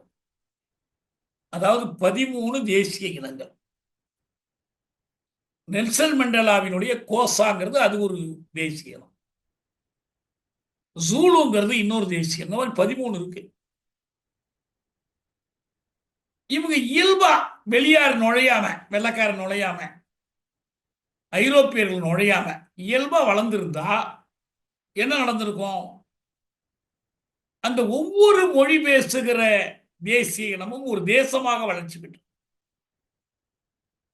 அவங்களுக்கான அரசுகளை உருவாக்கி கொள்வார்கள். இதுதான் நியாயங்கிறார் அம்பேத்கர். மொழி அடிப்படையில் அரசுகள் அமைய வேண்டும் என்ற கருத்தை அவர் வலியுறுத்துவதனுடைய பொருள் என்னன்னா, தென்னாப்பிரிக்காவில் ஒவ்வொரு மொழியும் ஒரு தேசமாக உறுப்பினரும் அதுக்கான அரசை ஏற்படுத்திக்கிறோம். ஆனா என்ன ஆயிடுச்சு, வரலாறு அப்படி நடக்கல. ஒரு பக்கம் பிரித்தானியர் போய் குடியேறினாங்க, இன்னொரு பக்கம் டச்சு, ஜெர்மனி போன்ற ஐரோப்பிய நாடுகள்ல இருந்து அந்தமான்ல கொண்டாந்து குற்றவாளிகளை இறக்கி விடுற மாதிரி இறக்கி விட்டாங்க. இன்னொரு பக்கம் இந்தியாவுக்கு வழி தேட போறேன்னு சொல்லிட்டு கப்பல் எடுத்துக்கிட்டு போனவன் போய் தென்னாப்பிரிக்காவில் இறங்கினா. அந்த வெள்ளையர்களுக்குள்ளேயே 2 பிரிவுகள் ஆனாங்க. ஒன்று ஆங்கிலம் பேசக்கூடிய ஆங்கிலேயர்கள், இன்னொன்று ஆங்கிலம் அல்லாத பல்வேறு மொழிகள், டச்சு, ஜெர்மன் போன்ற மொழிகள். அவங்க என்ன பண்ணாங்கன்னா தாய்நாட்டோடு துண்டித்து கொண்டு தங்களுக்கு ஒரு மொழியை உருவாக்கி கொண்டார்கள். அங்க போய் சும்மா கிடந்த நிலத்தை கொத்தி விவசாயம் பண்ணாங்க. விவசாயம் பண்ணதுனாலதான் அவங்களுக்கு என்ன பேருன்னா பூவர்கள்னு பேர். பூவர்னா உழவர்னு அர்த்தம். போயர்னு தமிழ்ல தப்பா எழுதுவாங்க. போயர் இல்ல, நம்ம ஊர் போயர் போச்சுக்கிறார், அவர் போயர். அது பூவர்கள். அந்த பூவர்கள் ஒரு படையெடுக்கிறாங்க, தெற்கிலிருந்து படையெடுத்து போறாங்க. அதுவரை அந்த மண்ணுக்குள் வராத கருப்பின மக்கள் வடக்கிலிருந்து தெற்கு நோக்கி வர்றாங்க. அதனால்தான் ஆப்பிரிக்க தேசிய காங்கிரஸ் நெல்சன் மண்டேலா தலைமையில கருப்பர்கள் வெள்ளையர்கள் 2 பேருமே இந்த நாட்டின் தொல்குடிகள்னு அறிவிச்சார். இந்த நாடு 2 பேருக்கும் சொந்தம், வெள்ளையர்களுக்கும் சொந்தம், கருப்பர்களுக்கும் சொந்தம். ஆனா இன்னொரு வெள்ளையர் கூட்டம் வந்தாங்க, அவங்க பிரிட்டிஷார். அவங்களுக்குள்ள 2 பேருக்கும் போர் நடந்துச்சு. கடைசியா அவங்களுக்குள்ள சமரசமாகி ஒரு அரசை உருவாக்குனாங்க. 2 பேரும் சேர்ந்து இந்த கருப்பின மக்களையும் ஒப்பந்த கூலிகளாக அங்க போய் இறங்கின நம்ம தமிழர்கள், இந்தியாவின் மற்ற பகுதிகளைச் சேர்ந்தவர்கள், குஜராத்திலிருந்து போன வக்கீல் குமாஸ்தா, மோகன்தாஸ் கரம்சந்த் காந்தி உட்பட, பாகிஸ்தானின் சில பகுதிகளிலிருந்து போன முஸ்லீம்கள், இப்படி பலதரப்பட்டவர்கள் சேர்த்து சொன்னா ஒரே கூட்டம், ஒரு ஆசிய கூட்டம். அப்புறம் இந்த வெள்ளையர்களுக்கும் கருப்பர்களுக்கு இடையில இங்க மாதிரி ஜாதி இல்லாதனால அவங்களுக்குள்ள கலப்பினம் உருவாயிடுச்சு. காதலிச்சாங்க, கல்யாணம் பண்ணாங்க. அப்ப வெள்ளையரும் இல்ல, கருப்பரும் இல்ல, புதுசா குழந்தைங்க பிறந்தாங்க. அப்ப 4 இனத்தவர்களை கொண்ட நாடாயிடுச்சு. 1 ஆப்பிரிக்கர்கள், 2 வெள்ளையர்கள், 3 கலப்பினத்தவர்கள், 4 ஆசியர்கள். இவ்வளவும் சேர்ந்துட்டாங்க. ஆரம்பத்தில் என்ன சொல்லிட்டு இருந்தாங்கன்னா, வெள்ளையர் அல்லாதான் இருந்தாங்க, நான் ஒயிட்ஸ். அப்புறம் நம்ம கருப்பின மக்கள் மத்தியில் ஒரு எழுச்சி வந்த பிறகு, அதனால வெள்ளைக்கார அளவுகோல் நம்ம வெள்ளையர் அல்லாதவனா, அவன் வெள்ளையன், நம்ம கருப்பன், அவ்வளவுதான், முடிஞ்சு. எல்லாருக்கும் சேர்ந்து ஒரே பேர் பிளாக்ஸ். கருப்பர்கள் அதுல ஒரு பகுதி ஆப்பிரிக்கர்கள், ஒரு பகுதி ஆசியர்கள், ஒரு பகுதி கலப்பினங்கள். இப்ப அவங்களுக்கு ஒரு பெரிய சிக்கல் வருது. என்ன, அவங்க மொழி, இந்த 13 மொழிகள். இப்ப இங்க வெளிநாட்டில இருந்து போனவனுடைய மொழிகள், இத்தனை மொழிகள் இருக்கு. எப்படி ஒரு போராடுவதற்கு ஒரு தேசமா எப்படி ஒன்றுபடுறது? தனித்தனியா போராடி பார்த்தாங்க. நீங்க முகநூல்ல படிச்சிருந்தீங்கன்னா இசாந்திரவானா பத்தி நான் எழுதியிருந்தேன். ஜூலுக்கள் மட்டும் சண்டை போட்டு பார்த்தாங்க. அவங்க ஒரு போர்ல ஜெயிக்கிறாங்க, ஆனா அவங்களை அழிச்சிடணும். அப்ப அவங்க என்ன பண்றாங்கன்னா, நம்ம ஒரு மொழியை எடுத்து நம்ம எல்லாருக்கும் பொதுவா பயன்படுத்தணும். அதுக்கு ரொம்ப பொருத்தமா இருந்த மொழியா அவங்களுக்கு ஆங்கிலம் தெரிஞ்சு. நம்ம நாட்டில் 65ல மொழி போராட்டம் நடக்கும்போது இந்தி திணிப்புக்கு எதிராக நடத்தப்பட்டுச்சு. நம்ம தமிழுக்காக நடத்தணும். அங்க போராட்டம், அங்க ஒரு மொழி உண்டு, ஆப்பிரிக்கனர். அதுக்கும் ஆப்பிரிக்க மக்களுக்கு சம்பந்தம் இல்லை. அந்த போய் குடியேறினவர்களுடைய வந்தேரிகளுடைய மொழி, டச்சு, ஜெர்மன்லாம் கலந்த ஒரு மொழி. அவன் ஆப்பிரிக்கனர் மொழியை திணித்த போது அந்த ஆப்பிரிக்கனர் மொழி திணிப்புக்கு எதிராக ஆங்கிலம் தான் இருக்கணும்னு சொல்லி இந்த கருப்பின மக்கள் சேர்ந்து போறாங்க. அதுக்கு பேர் தான் சொவெட்டோ எழுச்சின்னு பேர். நான் என் புத்தகத்தில் எழுதியிருக்கேன். அப்ப அவங்களுக்கு என்ன ஆச்சுன்னா, இந்த அவங்க இந்த 13 மொழியில ஒரு மொழி வளர்ச்சி பெறணும்னு காத்திருப்பதற்கு பதிலா இந்த மொழியெல்லாம் பின்னால வளர்க்கலாம். இப்ப நமக்கு உடனே போராடி ஆகும். அதுக்கு ஒரு மொழி வேணும். ஆப்பிரிக்க தேசிய காங்கிரஸ் இயக்கம் நடத்தணும், தென்னாப்பிரிக்க கம்யூனிஸ்ட் கட்சி நடத்தணும், தென்னாப்பிரிக்க தொழிற்சங்க காங்கிரஸ் நடத்தணும், அல்லது உம்கோண்டோ வேசிசின்னு ஒரு விடுதலை படை நடத்தணும். இதுக்கு ஒரு மொழி வேணும், பொதுவான மொழி வேணும். அதுக்கு ஆங்கிலத்தை அவர்கள் கை கொண்டார்கள். அப்ப இது எது தீர்மானிக்குது? போராட்டத்தினுடைய தேவை. அந்த போராட்டத்தினுடைய தேவை அவர்களுக்கு என்ன தெரிஞ்சுன்னா, நாம் ஆப்பிரிக்கர்களாக ஒன்றுபட்டு நின்று இந்த வெள்ளையர்களுக்குள்ள இருக்கிற ஜனநாயக சக்திகள் உட்பட எல்லாரையும் சேர்த்துக்கிட்டோம்னா ஆப்பிரிக்கரை எதிர்க்கணும்.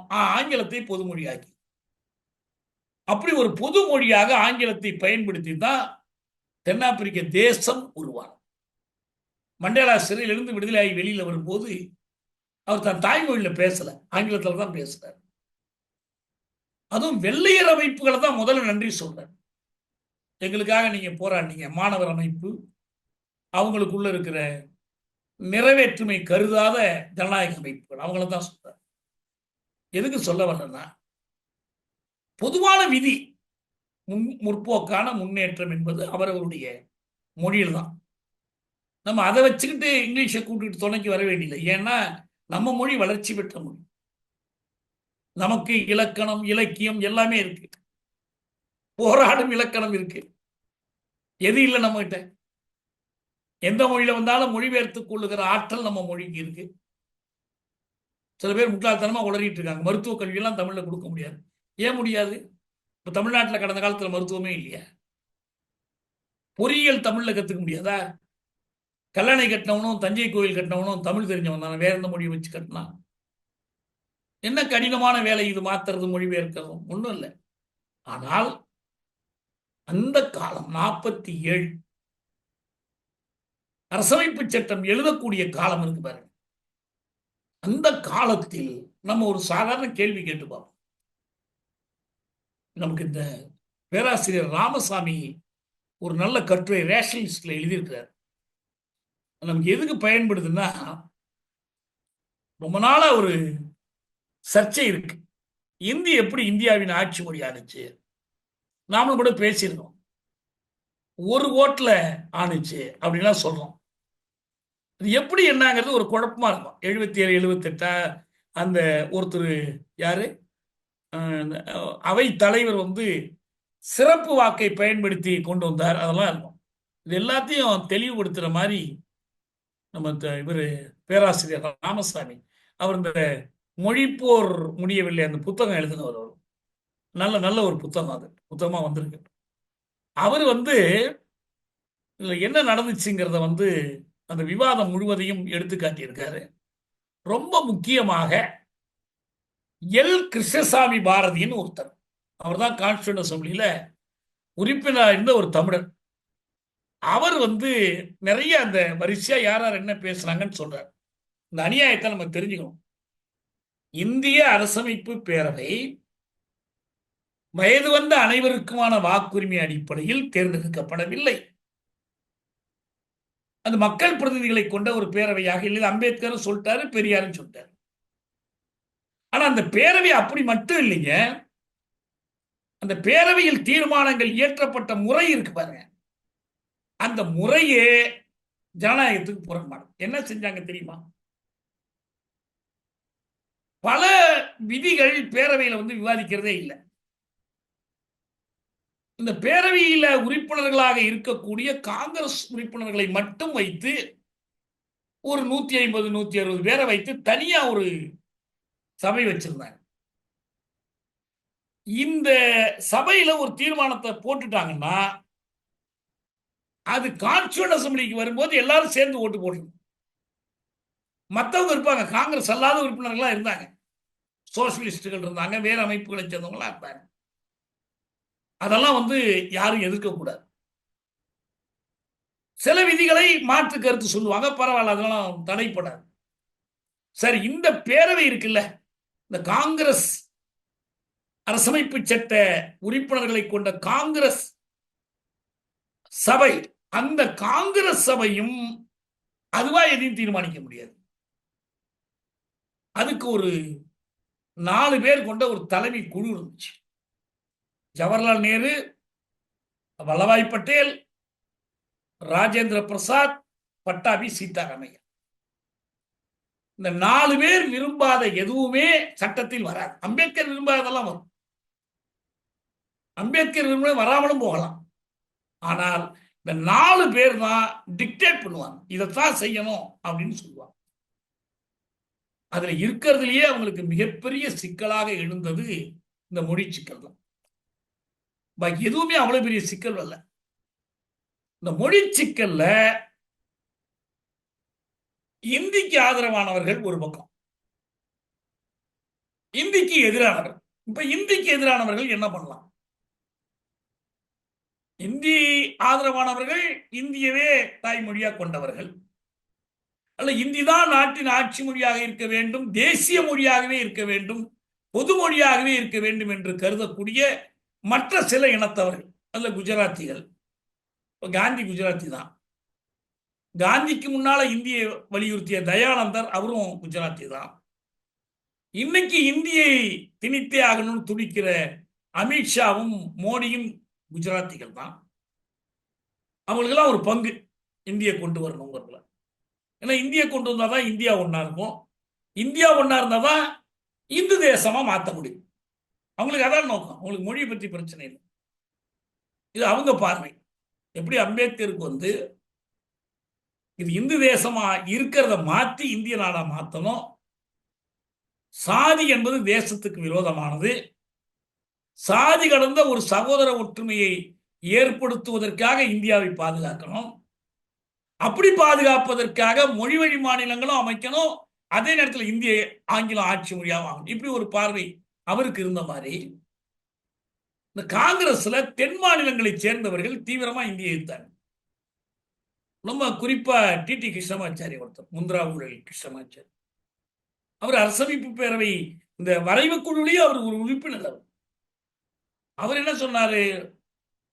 எங்க நாட்டில் ஏற்கனவே பிரிவினை முழக்கம்லாம் கேட்குது, நீங்க இவ்வளவு பிடிவாதமா இந்தியை வலியுறுத்தினீங்கன்னா இந்தியா கிடைக்காது, ஹிந்தியா தான் கிடைக்கும்லாம் சொன்னார்.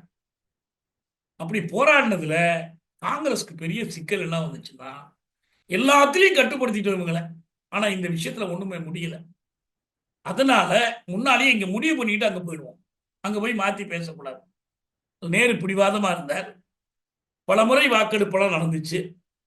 கடைசியாக 77 ஓட்டுங்கிறது அரசமைப்பு பேரவையில் இல்ல, கான்ஸ்டியூண்ட் அசம்பிளி ஓட்டு இல்ல, அது கான்ஸ்டியூண்ட் அசம்பிளியினுடைய காங்கிரஸ் செக்மெண்ட்டுக்குள்ள நடந்த ஓட்டெடுப்பு. அந்த ஓட்டெடுப்பில் 77 விழுந்த உடனே நம்ம கூட இதுவரைக்கும் நான் படிச்சது ராஜேந்திர பிரசாத் இல்ல, பட்டாபி சீதாராமையா தான் அந்த காங்கிரஸ் குழுவினுடைய தலைவர். அவரு தன்னுடைய காஸ்டிங் ஓட்டை போட்டு 78க்கு 77 இதாங்க முடிஞ்சு. இப்ப நேரு எவ்வளவு ஆக்ரோஷமா நடந்துகிட்டாருங்கிறதெல்லாம் நம்ம அந்த கிருஷ்ணசாமி பாரதி சொல்லி இவர் நம்ம ராமசாமி எழுதியிருக்கிறார். ஒரு சுவாரஸ்யமான கதை அது. எப்படி இந்த இயற்கை நம்ம ஏதாவது ஒரு சந்தர்ப்பத்தில் எழுதலாம், எழுதுன இதுக்கு நல்லா புரிஞ்சுக்கிடுங்க. இப்ப இவர் டிடிக்கு அல்லது இந்திக்கு எதிராக அந்த சபையில் இருந்தவங்க தென் மாநிலங்களை சேர்ந்தவர்கள் ஏதோ ஒரு காரணத்தினால அதை எதிர்க்கிறவங்க அப்படின்னு சொன்னால் அவங்களால இந்திக்கு எதிராக எதை முன்னிறுத்த முடியும்? நீங்க ஒரு உண்மையான ஜனநாயக அடிப்படையிலான ஒரு அரசமைப்பு பேரவையா இருந்துச்சுன்னா தமிழர்களுக்குன்னு ஒரு பிரதிநிதித்துவம், தெலுங்கர்களுக்குன்னு ஒரு பிரதிநிதித்துவம், இப்படிலாம் இருக்கும். ஒரு பெயராண்மை தேசிய வாரியா வரும். அவங்களுக்கு என்ன ஒரு வாய்ப்பு இருக்கும்? அடுத்தது தங்கள் கருத்து இறுதியாக நிராகரிக்கப்பட்டால் பிரிந்து போய் தங்கள் அரசை அமைத்துக் கொள்கிற உரிமை. இங்க அது இல்லை. எப்படியோ இந்தியா தான் ஃபைனல், இந்தியா விட முடியாது. அதுக்கு இன்னொரு காரணம் என்னன்னா, அவ்வளவு தீவிரமா போனதுக்கு ஒரு காரணம் பாகிஸ்தான் விலகி போயிட்டாங்க. போன உடனே அவங்க செஞ்ச வேலை என்னன்னா, இங்க மொழி சிக்கல் முடியறதுக்குள்ள அவங்க முடிச்சுட்டாங்க, உருது தான் ஆட்சி மொழின்னு அறிவிச்சுட்டாங்க. உருது பாகிஸ்தான்ல பெரும்பான்மை மக்கள் பேசுகிற மொழி அல்ல. பஞ்சாபி தான் அதிகம் பேர் பேசக்கூடியது. பங்காளி தான் முதல், ரெண்டாவது பஞ்சாபி, மூணாவது சிந்தி மொழி, அப்புறம் தான் உருது. ஆனா உருதை ஏன் அறிவிக்கிறாங்க? இது முஸ்லிம்களுக்கான தேசம். கேட்கவா வேணும்? அரசமைப்பு பேரவையில் இருந்த இந்துத்துவ ஆதரவாளர்கள் எல்லாம் துடிச்சு போனாங்க. அதனாலதான் இந்த சட்டத்துல 343வது பிரிவுல இந்தியன் தேவநாகரி ஸ்கிரிப்ட்னு எழுதுனாங்க. பெரிய போராட்டம் அது. தேவநாகரின்னு தெரியுதுல உங்களுக்கு, தெய்வ மொழி, தெய்வத்தோட வரி வடிவம் அது தேவநாகரி. வேற எப்படி இருக்கணும்? காந்தி என்ன சொன்னாரு? பாரசீக மொழி எழுத்து வடிவத்தில் எழுதினால் இது உருதுவாக இருக்கும், தேவநாகரியில இது இது எழுதினோம்னா இது இந்தியா இருக்கும், சமஸ்கிருதத்தினுடைய எழுத்து வடிவம். இப்படி எல்லாம் சொன்னீங்களே அப்படின்னு கேட்டாங்க முஸ்லீம் உறுப்பினர்களும் மற்றவங்களும் கேட்டாங்க. சொன்னா அதெல்லாம் பேசாதீங்க, ஏன்னா பாகிஸ்தான் தனியா போயிடுச்சு, உங்களுக்கு பாகிஸ்தான் கொடுத்தாச்சு, வேணா ஓடுங்க. இதை எதிர்த்து நிக்கணும்னா இவங்க என்ன பண்ண வேண்டியிருக்கு? ஆங்கிலத்தை கருவியா வச்சுதான் இந்திய இருக்கிறாங்க. அப்போ ஒரு இந்திய நாட்டின் மீது நம்பிக்கை வைத்து இந்திய தேசத்தை உருவாக்க வேண்டும் என்று நம்பி, ஒரு இந்திய தேசம் சமத்துவ சகோதரத்துவத்தின் அடிப்படையில் உருவாக்க முடியும் என்று நம்பி அதை ஒட்டி இந்த விவாதம் வருகிற போது நீங்க இந்தியா ஆங்கிலமாங்கிறது முக்கியம் இல்ல, ஒன்னா வச்சுக்கணும். இவங்க எப்படி இந்திக்கு எதிராக ஆங்கிலத்தை இந்த 77 78 ஓட்டு வாங்கின பிறகு நேரு கராரா சொல்லிடுறாரு, இந்த மாதிரி ஒரு ஓட்டு தான் வித்தியாசம், அதுவும் கேஸ்டிங் ஓட்டு தான், ஆனால் அரசமைப்பு பேரவையில் போய் நீங்க இதை பத்தி பேசவே கூடாது, யாரும் எதுக்க கூடாது, ஒருத்தருமே எதுக்கல. நீங்க ஒரு வேடிக்கை என்னன்னா பல விஷயங்கள்ல ஓட்டெடுப்பெல்லாம் நடக்குது, ஆனா இந்த 17வது பகுதியில கான்ஸ்டியூஷன் அசம்பிளியில எந்த ஓட்டெடுப்பும் கிடையாது. இவங்க எடுத்துட்டு வந்த முடிவை அப்படியே நிறைவேற்றிட்டு போயிட்டாங்க. இன்னைக்கு நீங்க 17வது பகுதியில கை வைக்கணும்னா உங்களுக்கு 3/2 பங்கு பெரும்பான்மை கேட்பான். அப்புறம் மாநிலங்கள் திருத்தறதுக்கான எல்லா கட்டம் ஒண்ணுமே பண்ண முடியாது, உங்களால அசைக்கவே முடியலையே. 50ல இருந்து அப்படியே இருக்குதே, இந்தி தான் ஆட்சி மொழின்னு யார் மாத்த முடியும்? மாத்த வழியே இல்லை. விடுதலை பெற்றால் மட்டும்தான் முடியும் நம்மளால இந்தியை கைவிட முடியும். ஒன்றுபட்ட இந்தியாவில் இந்தி நிலைச்சு நிற்கும். அது எல்லாரும் ஏத்துக்க வச்சிடணும்னு முயற்சி பண்ணாங்க. இந்த வரலாற்று பின்னணியோடு தான் அம்பேத்கருடைய மொழி கொள்கை ஆராயம். அப்ப என்ன அர்த்தம்? அதுவே என்றென்றைக்குமான உண்மையா? சரி, இந்தியாவை சமூக ஜனநாயகத்தின் அடிப்படையில் கட்டி எழுப்ப முடியும் என்ற அவருடைய நம்பிக்கை கடைசி வரை நீடிச்சுதா? இல்லையே. தி நோஷன் ஆஃப் இந்தியா, இந்தியா என்ற கருத்தில் அவர் எப்போது நம்பிக்கை இழந்தாரோ அப்போதே அவர் அதுவரை நம்பி இருந்த மொழிக் கொள்கையும் தோற்றுவிட்டது. ஒருவேளை அவருக்கு வாழ காலம் கிடைத்திருக்குமானால், ஏன்னா 56 அந்த மத மாற்றத்துக்கு பிறகு அவர் ஒரு அரசியல் நடவடிக்கையிலும் அவர் ஈடுபடல. அதுக்கு பிறகு கொஞ்ச நாள்ல இறந்து போறார், சில மாதங்கள்ல இறந்து போறார். அப்ப இந்த மொழிவழி மாநிலங்கள் பற்றிய அவருடைய கட்டுரை மொழி தேசத்துக்கு அடிப்படையாக இருக்க வேண்டும் என்பது, சாதி அடிப்படையிலான ஒரு சமுதாயம் ஒரு தேசமாக முடியாதுங்கிற கருத்து, இதையெல்லாம் இணைத்து பார்த்தோமானால் அம்பேத்கரின் நிகர்மை கொள்கையை, நீதி கொள்கையை சரியாக பயன்படுத்த அவர் ஒன்றுபடுத்தி பயன்படுத்தலாம் நினைச்சார். நான் சொல்றேன், அம்பேத்கரின் கொள்கையை நடைமுறைப்படுத்த நீங்கள் உடைத்த இந்தியாவை உடைத்தால் மட்டும்தான் முடியும். அப்ப அதுக்கேற்ற மொழியியல் கொள்கையைத்தான் இன்றைக்கு இருக்கிற அம்பேத்கரையும் கையில் எடுக்கணும். அம்பேத்கர் எடுக்காத ஒரு நிலைப்பாட்டை அம்பேத்கரையும் எடுக்கணும். ஏன்னா ஒரு நோக்கம் நிறைவேறணும். நிறைவேறல இப்ப இல்லைன்னா என்ன பண்ணுவான்? RSS காரன் தான் கையில் எடுத்து. RSS கையில இருந்து அவனை மீட்கணும்னா இந்தியாவிலிருந்து ஒவ்வொரு தேசியமும் மீட்கப்படும். அதுதான் சாதி ஒழிப்புக்கு சமத்துவத்துக்கு வழிவகுக்கும். இதான் நாம அதிலிருந்து நாம் கற்றுக்கொள்ள வேண்டியது. அதுக்கு நமக்கு எல்லா உரிமையும் இருக்கு.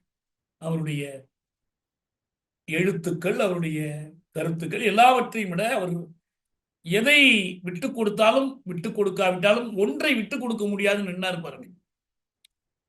இந்து சமூகத்தை ஒழித்தல்.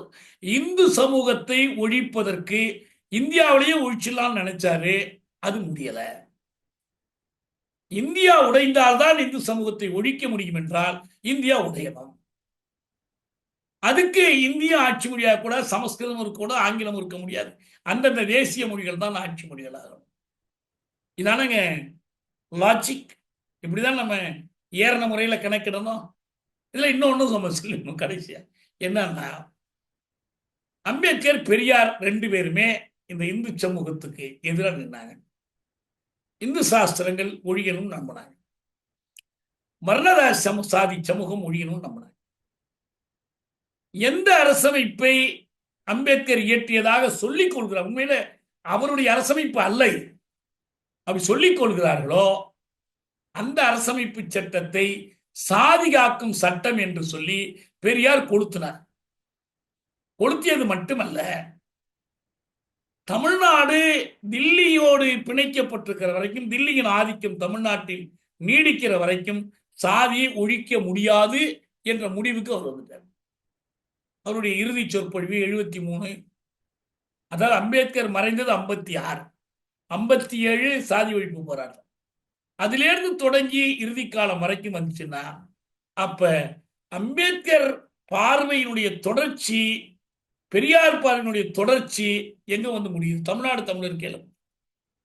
அம்பேத்கர் சொல்லலை, சொல்றதுக்கான வாய்ப்பு அன்னைக்கு இல்லை. அந்த வளர்ச்சி நிலை நான் சொன்ன காரணிகள்லாம் இருக்கு. இல்ல அது ஒரு புனிதமான வேதம் என்று நம்ம புனித பாண்டியன் போன்றவர்கள் கருதுவார்களானால் அவங்க அதை ஓதிக்கொண்டே இருக்கலாம். அந்த வேதத்தை நடைமுறைக்காக அவர் நோக்கத்தை நிறைவேற்றுவதற்கு.